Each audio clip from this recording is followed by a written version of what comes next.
Canada business immigration के हवाले से एक बात याद रखिए, अगर आपके पास कनेडियन हेल्थ केयर लाइसेंस नहीं है, फिर भी आप हेल्थ केयर बिजनेस के मालिक बन सकते हैं, क्योंकि बिजनेस का मालिक होना और मरीज का इलाज करना दोनों अलग चीज़ है।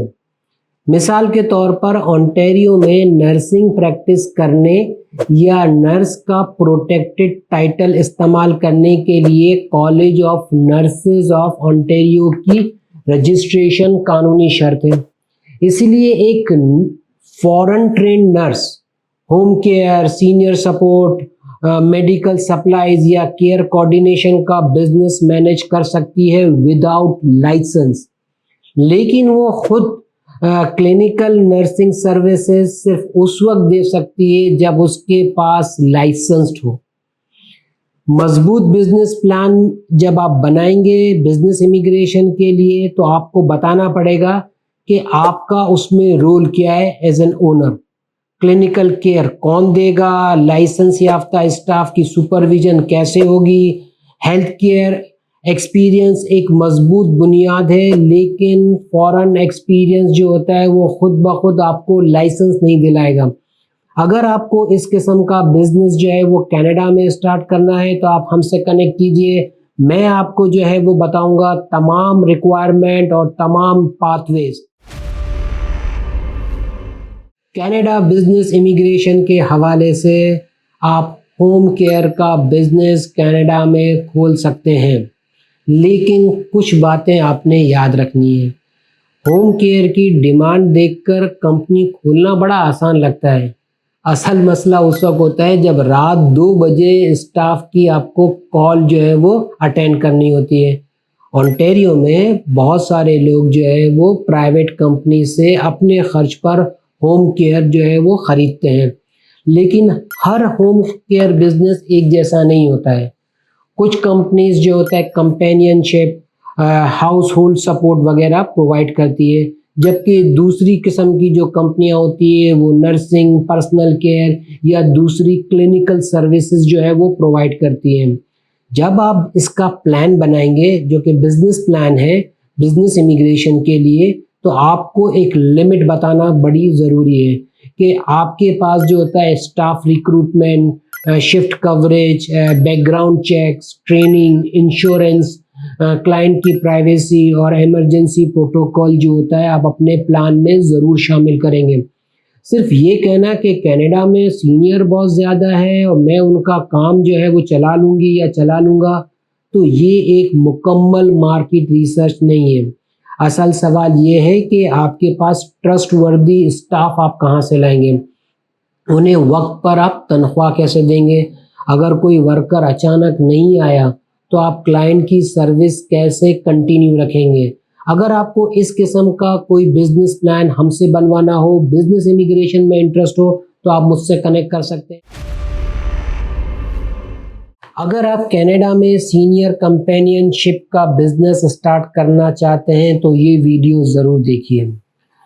इस वाले बिजनेस में क्या होता है कि आप जो है वो कंपेनियनशिप प्रोवाइड करते हैं सीनियर्स को, जैसे कि खाना तैयार करना, ग्रॉसरी, हल्की फुल्की हाउसकीपिंग, अपॉइंटमेंट, ट्रांसपोर्टेशन और रोज़मर्रा सरगर्मियों में आप मदद प्रोवाइड करते हैं। लेकिन अगर आप medication administration, wound care, clinical assessment या दूसरी रेगुलेटेड सर्विस अंजाम देते हैं, तो आपके पास लाइसेंस होना चाहिए और कुछ आपको दूसरी लीगल जो है रिस्पॉन्सिबिलिटीज वो भी पूरी करनी पड़ेगी।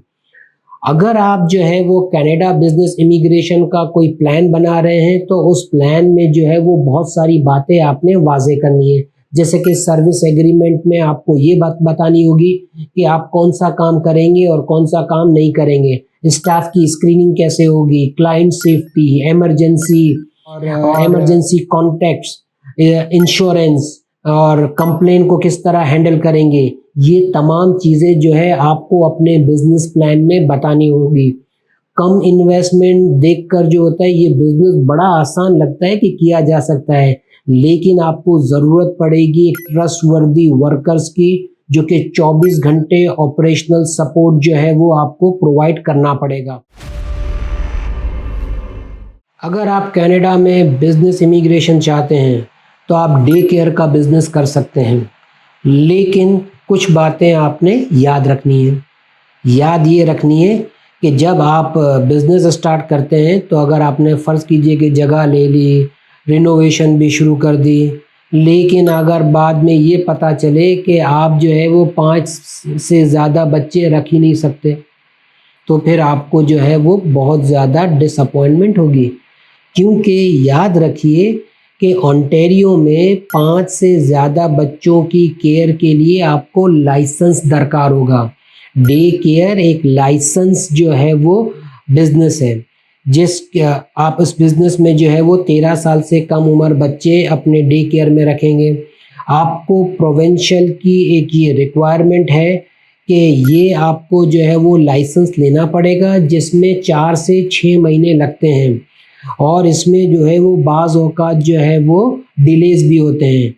डिलेज़ क्यों होते हैं? क्योंकि आपका रिनोवेशन है, स्टाफिंग है, पुलिस रिकॉर्ड चेक्स है, फायर अप्रूवल है, हेल्थ अप्रूवल है, इन तमाम की वजह से डिले होते हैं। तो इतना आपके पास रनवे होना चाहिए कि आप अपने ये खर्चे बर्दाश्त कर सकें। इसके अलावा ये कि आपको लाइसेंस याफ्ता जो है वो स्टाफ आपको रखना पड़ेगा। बच्चों और स्टाफ का एक रेशो होता है, उसको मेंटेन करना पड़ेगा। फर्स्ट एड है, बच्चों की सीपीआर है, पॉलिसीज़ और स्क्रीनिंग जो है वो भी आपको करनी पड़ेगी। तो ये तमाम चीज़ें जो है वो आप अपने बिज़नेस प्लान में बताएँगे अगर आप बिज़नेस खोलना चाहते हैं कनाडा में। इसलिए सिर्फ़ ये कहना कि उस इलाके में डे केयर की जो है वो वेटिंग लिस्ट है, ये काफ़ी नहीं है। अगर आप लीज़ एग्रीमेंट साइन करते हो तो पहले आपको बहुत सारी चीज़ों का ख़्याल रखना है, जैसे कि बिल्डिंग क्या होगी, zoning, fire safety, outdoor space, staff, licensing timeline, ये तमाम चेक करेंगे तो फिर आप जो है वो कनाडा के अंदर डे केयर का बिज़नेस स्टार्ट कर सकते हैं। अगर आपको ये बिज़नेस खोलना है कनाडा में तो आप हमसे कनेक्ट कर सकते हैं।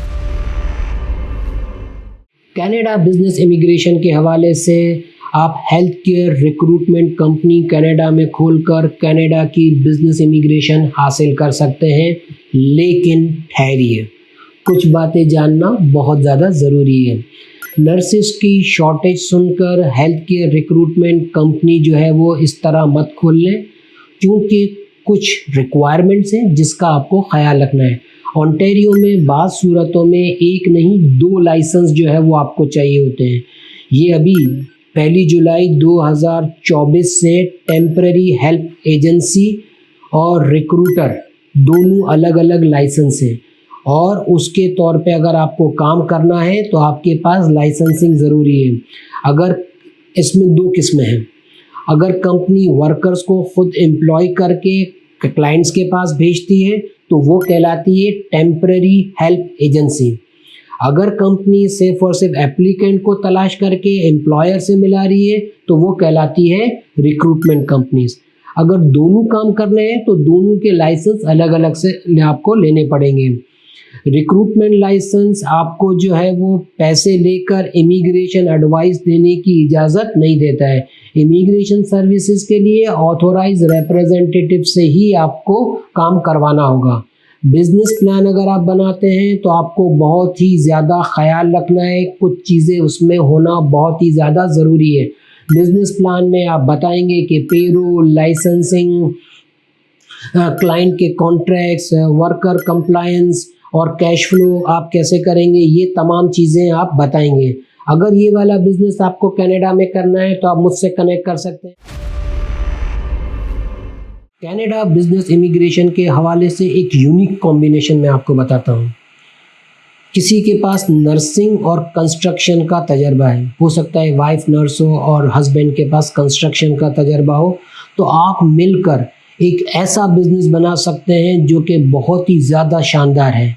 उसे हम कहते हैं एक्सेसिबिलिटी होम मॉडिफिकेशन कंपनी। ये कंपनी करती क्या है? सीनियर और डिसेबल अफराद के लिए रैम्प्स, एक्सेसिबल बाथरूम्स, दरवाज़े चौड़े करने की सहूलत और ग्रैब जो है वो बार्स और सेफ फ्लोरिंग और स्टेयर लिफ्ट्स, ये तमाम चीज़ें जो है वो आप बना सकते हैं इस वाले बिजनेस में। जब आप ये बिजनेस का प्लान जब आप गवर्नमेंट को देंगे, जो कि प्रोविंशियल गवर्नमेंट है, तो आपको बताना पड़ेगा कि आपके क्लाइंट की ज़रूरत को कौन असेस करेगा और आपके तामीराती काम यानी कंस्ट्रक्शन वर्क कौन करेगा। जहाँ क्लिनिकल असेसमेंट चाहिए वहाँ पर आपको लाइसेंस याफ्ता प्रोफेशनल चाहिए होंगी, अगर आपके पास लाइसेंस नहीं है तो। और जहाँ पर आपको इलेक्ट्रिकल, प्लम्बिंग या स्ट्रक्चरल काम की ज़रूरत है तो वहाँ पर भी आपको लाइसेंस याफ्ता जो होता है स्टाफ चाहिए होगा। इसीलिए जब आप एक बिज़नेस मॉडल खड़ा करेंगे तो उस बिज़नेस मॉडल में अपने आप को सिर्फ एक कॉन्ट्रैक्टर के तौर पर नहीं शो करेंगे, बल्कि assessment, design, installation, safety, after sale support, उसकी एक पूरी टीम जो होता है अपने बिजनेस प्लान में शो करेंगे। तब कहीं जाकर प्रोविंस आपको as an entrepreneur business immigration देगा। अगर आपको ये वाला प्लान अगर आपके पास है और अगर आपको कनाडा की इमिग्रेशन चाहिए तो आप हमसे कनेक्ट कर सकते हैं। अगर आपको कनाडा में हेल्थ केयर या कम्युनिटी सर्विस बिजनेस खोलना है तो कुछ चीज़ें आपने ख्याल रखनी है, क्योंकि इसकी वजह से आपको मिल सकता है बिजनेस इमिग्रेशन। चूँकि हेल्थ केयर की डिमांड बहुत ही ज़्यादा मजबूत है, तो यहाँ पर जो है वो आपका जो इमिग्रेशन ऑफिसर है वो बहुत सारे जो है वो चीज़ें ध्यान में रखेगा जब वो आपका बिजनेस प्लान पढ़ेगा कि आप जो है वो मरीज़ों, बच्चों या ये जो कमज़ोर जो क्लाइंट्स हैं उनको आप सेफ कैसे रखेंगे। हेल्थ केयर या कम्युनिटी सर्विस जो है वो बिज़नेस मुंतखब करने से पहले कुछ चीज़ें जो है वो ज़रूर आपने चेक करनी है कि आपकी जो सर्विसेज है वो क्लिनिकल है या नॉन क्लिनिकल, कौन सा लाइसेंस और कौन सा क्वालिफाइड स्टाफ आपको दरकार होगा। क्लाइंट की प्राइवेसी और रिकॉर्ड्स आप कैसे महफूज रखेंगे।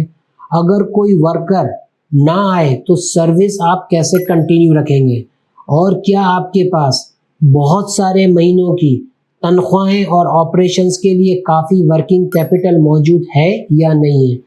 सिर्फ आप ये डिमांड दिखा दें कि यहाँ पे जो है वो बहुत सारे क्लाइंट हैं, ये काफ़ी नहीं है।